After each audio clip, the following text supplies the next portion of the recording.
78th independence day, right?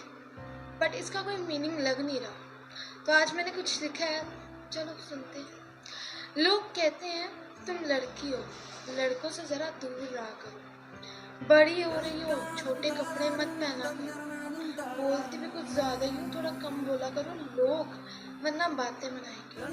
ठीक है, ये सब चीज़ें भी मान ली, पर ये सब चीज़ें मानने के बाद भी जब उसी लड़के के साथ गलत होता है तो भी दोष लड़की का ही निकाला जाएगा, ये कह के कि हमें तो पता ही था ये होगा, लड़कों के साथ जो घूमती थी।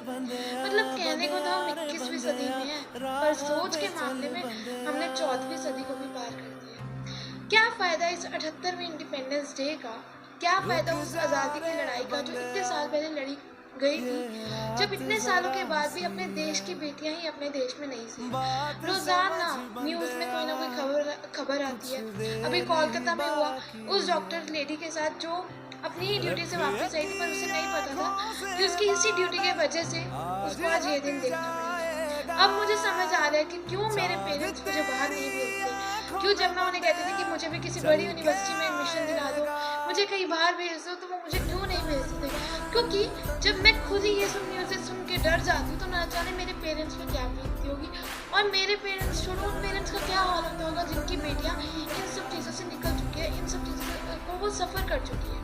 पर वही बात है ना, आजकल पॉलिटिक्स इतना ज़्यादा बढ़ चुका है, क्योंकि कोलकाता में जो हुआ वो भी 2 दिन का केस है, 2 दिन ये सब न्यूज़ों में आएगा, तीसरे दिन कोई पॉलिटिक्स का खेल चला कर ये सब मिटा दिया जाएगा। अब एक्चुअल में it's not independence day for all, it's independence day only for mens, क्योंकि वुमेन्स के लिए यहाँ पे कोई सेफ्टी नहीं है, and there is no meaning of that independence.